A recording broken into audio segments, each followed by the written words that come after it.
I want red light district for pork. The same way that you show off hookers in Holland, we show off our pork in the country. 欢迎来到目前为止还没有开餐的喜鹊派. You joined me about an hour and a half before service starts, so I'm gonna get a head start on our late night snack, our 宵夜. Today I feel like making Chinese burgers, Chinese sandwiches, Chinese arepas, 肉夹馍. What it is it's either a 白吉馍 or a 千层馍, which are two little flat buns, little pockets of dough, stuffed with a very braisy, gently spiced, gently flavored, but heavily seasoned, shredded braised pork. This is a very, very common snack all over the country, but it originated in the Northwest. If you think about China, the map being the shape of a chicken, the Northwest is generally from the back of the chicken all the way down to the direct center of the chicken. We're not actually gonna make the bun. You can really use any bun you want. Or if you can buy them, buy them. Because here in China, there's someone out there, some shivu that makes it much better than me, so I'm just gonna buy off of him and support his business. As you can see, I've already bought the mo. This is called 白吉馍. How would I translate that? No. Asshole. The crumb texture is very, very similar to a white loaf. Like, think about it like a really dry Wonder Bread. And it's fried on both sides, almost like an English muffin, but much denser. Northerners, generally speaking, really like this texture because it's good for soaking things up with. And this is what we call 千层馍, which is also something I bought. It's kind of like a flaky, almost croissant-y vibe. Puff pastry. 葱油饼 is not as lacy as this. The dough in this is much thinner, so it's much more similar to a pâte feuilletée. If you make 肉夹馍 with that dough, you end up making this thing called a 潼关肉夹馍. I fucking love these, by the way. They are my favorite drunk food. They only get better as they stay in the freezer. In the same way that you guys make freezer burritos, you can make freezer 肉夹馍. Now that we're done talking about all that boring stuff, let's talk about the juicy, jizzy, brown filling that we're gonna use. In here, I have some ghetto trash Chinese pork that I'm gonna use to help me season the sample I got from our suppliers. This is from somewhere in Latin America. Now, I don't like using pork from the West for a very simple reason. It tastes too clean. I want red light district for pork. The same way that you show off hookers in Holland, we show off our pork in the country. A little twirly thing to get rid of the flies, UV lights to get rid of the bacteria, make it safe, and pink lights so you don't see how fucked the pork is. It's that lack of sterile treatment of our ingredients, that lack of hospital-like cleanliness, that gives our ingredients that funk, which translates into soulful Asian food. I'm gonna use this because it's a shame to waste it. I'm gonna cut these into big old chunks. What are you talking about? Of course I have. Butchers don't come in male or female. In the moment that you are a butcher, you've already ignored the fact that you're a female or a male. You're just a person who disassembles animals. You know? Why do you ask?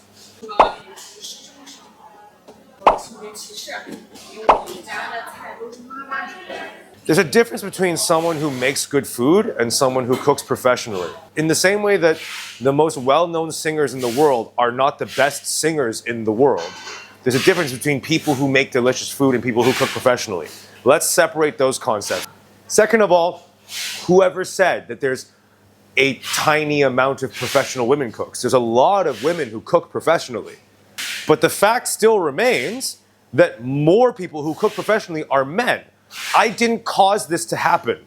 No one caused this to happen. It just did. Whether there is a reason or not is up for discussion.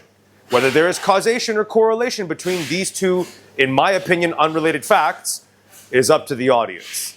The only real commentary I have about this particular topic is that the West seems to like to make an argument where there really isn't one. There's nothing to be argued. Pork belly goes in the pot. In here, you have the option of blanching it in water, then rinsing it of its detritus and impurities. 你在乎吗？要是我过水洗沫啊、血沫什么的。脏吗？不臭吗？嗯？哎，你刚刚的表情不是很嫌弃？ No, it just smells like pig.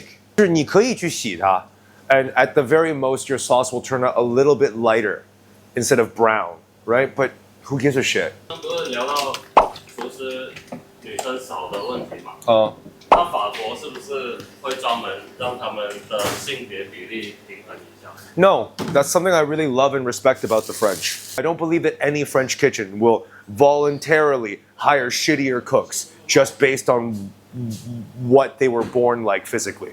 As long as you're willing to wear an apron, you've already forgotten about your genitals. You're wearing an apron.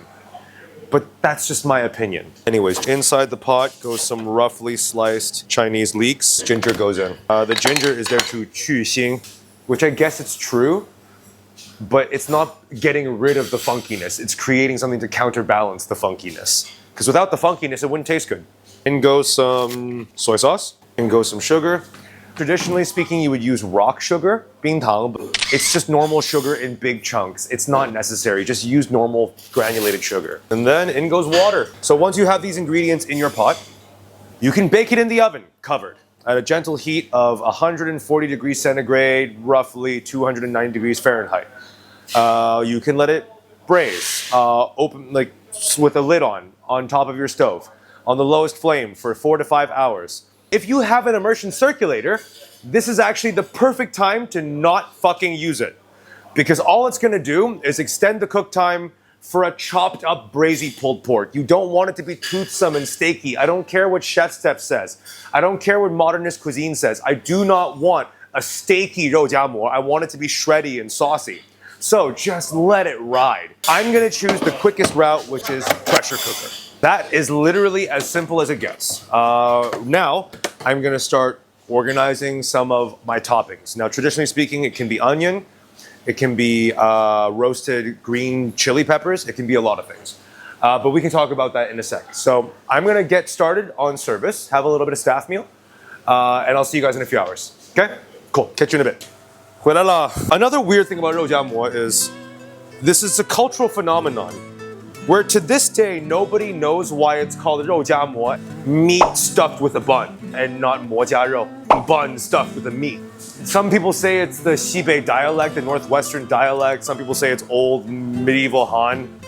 I think it's all bullshit. I think it's just a clever marketing term that got lost to history. I'm gonna cut these down into batons, slightly thicker than a proper julienne. They have a brunoise, macédoine, a julienne, bâton. For every size of cut, they have a different French name. Careful, careful, careful. All the parts for a dick joke are in that sentence. Be careful. 阿拉不做，法国人做。阿拉不做，就是长短片条。末丁结束. There are specific words in English, but cunty is the most accurate one. There's no one going around with a measuring tape saying this is the wrong cut. If your master is an asshole, then it doesn't matter how perfect the cut is. You're just an idiot.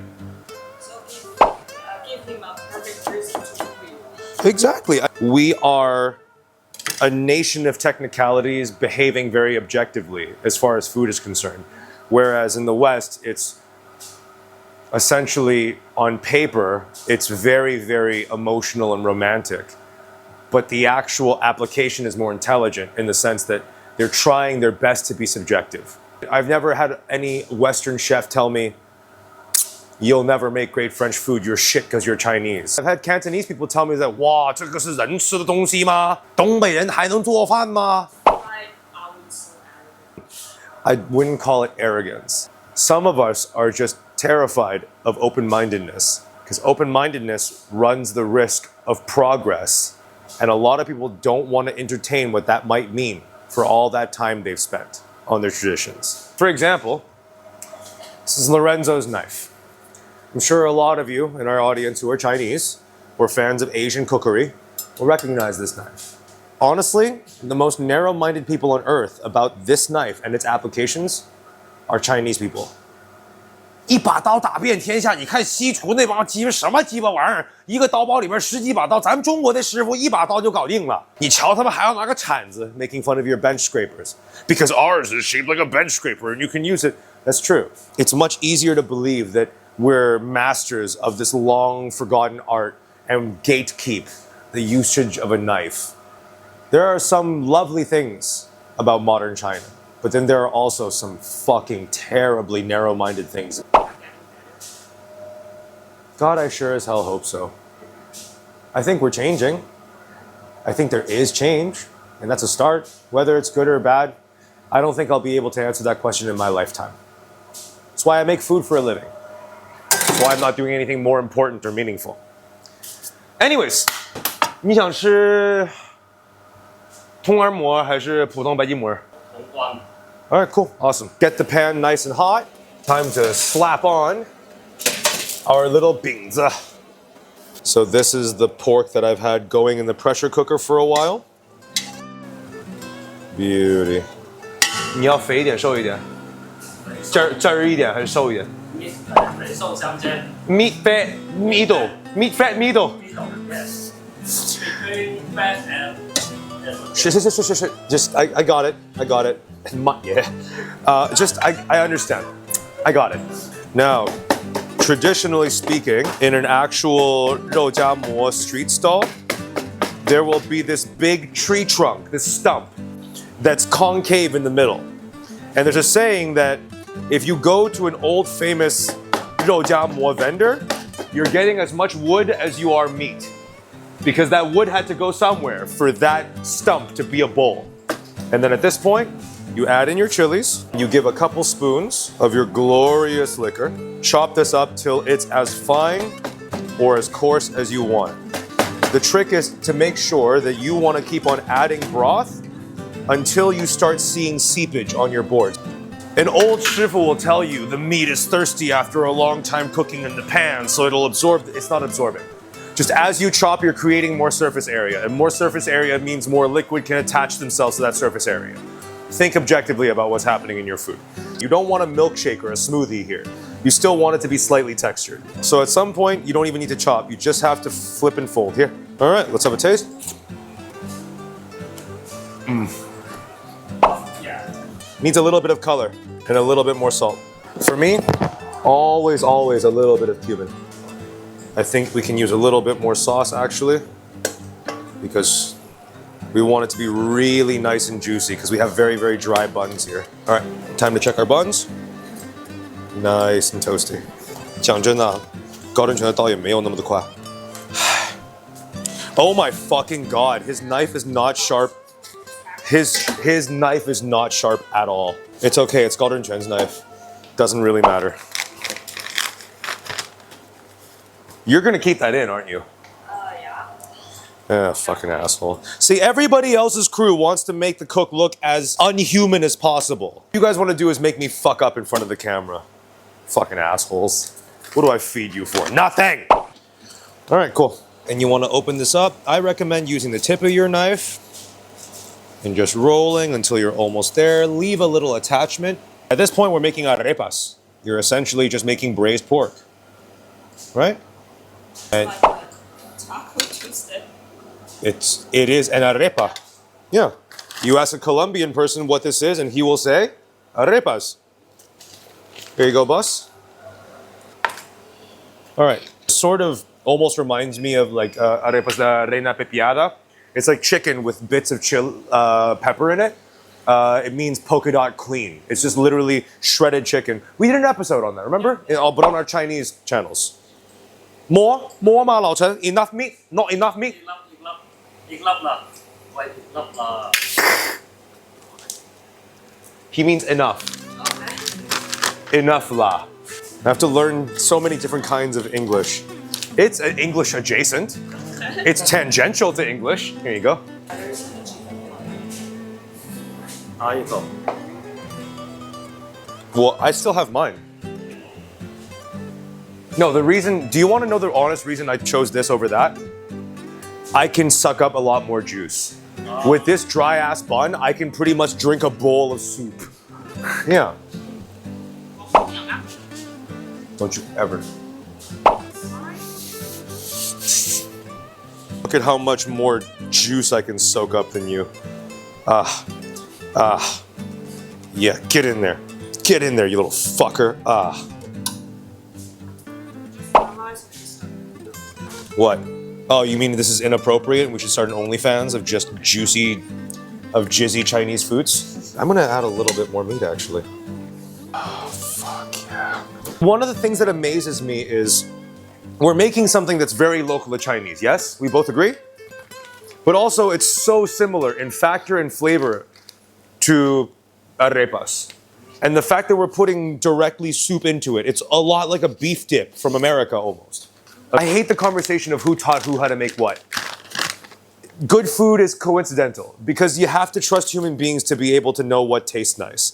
It's proof that we're all very similar in our ability to find tasty things. At least that's what I want to believe. It's a coincidence. Anyways, let's finish these up and start filming the next video. Thanks for watching, guys. Take care. I'll talk to you soon, okay?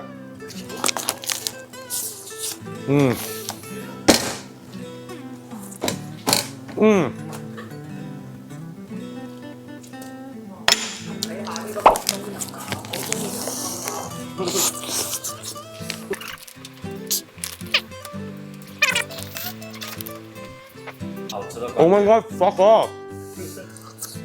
好吃的关键就是肉特别多。别拍了吧。Oh, right. Don't forget to 一键, sorry, comment, link, subscribe. Western 一键三连。好，教大家一句中文。好吃了怎么说？哎。There you go. I was waiting for you to figure that one out.